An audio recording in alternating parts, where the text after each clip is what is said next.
நாங்க காஞ்சிபுரத்துல கடை ஆரம்பிச்சிருக்கோம். ம். அங்கேயும் வந்து சிவகாமி, வாராகி அம்பாள், ஏலவார் குழலி எல்லாருமே இருக்காங்க. குவைத்துல இருக்கக்கூடிய ஒரு தேவி அ உபாசனையில இருக்கக்கூடியவங்க. அந்த அம்மா கால் பண்றாங்க. கால் பண்ணிட்டு என்னைய ராத்திரி எல்லாம் தூங்க விட மாட்டேங்கிறா. என் காதுல சொல்லிக்கிட்டே இருக்கா. கொலுசு வேணும், கொலுசு வேணும்னு.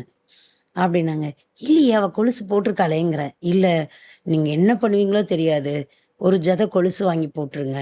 அப்படின்னாங்க. இதுக்கு முன்னாடி வாங்கி குடுத்தவங்க அனிதான்றவங்க தான் ம். வாங்கி குடுத்தாங்க. அவங்க கரெக்ட்டான சைஸ் எடுத்துட்டு வந்தாங்க. நீங்க வேணா அவங்க நம்பர் தரேன். அவங்கள்ட்டயே பேசுங்க.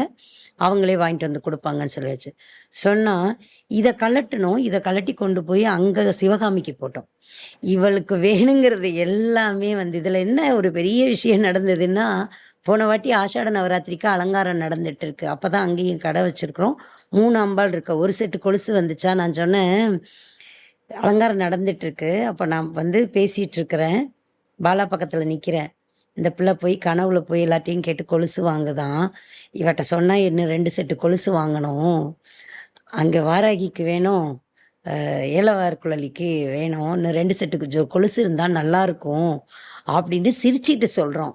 இவ தான் கனவுல போய் கேட்டு வாங்குறாளான்னு. நம்ப மாட்டீங்க. ஆஷாட நவராத்திரி கடைசி நாளு ஒருத்தவங்க ஒரு பட்டு புடவ 2 செட்டு கொலுசோட வந்தாங்க.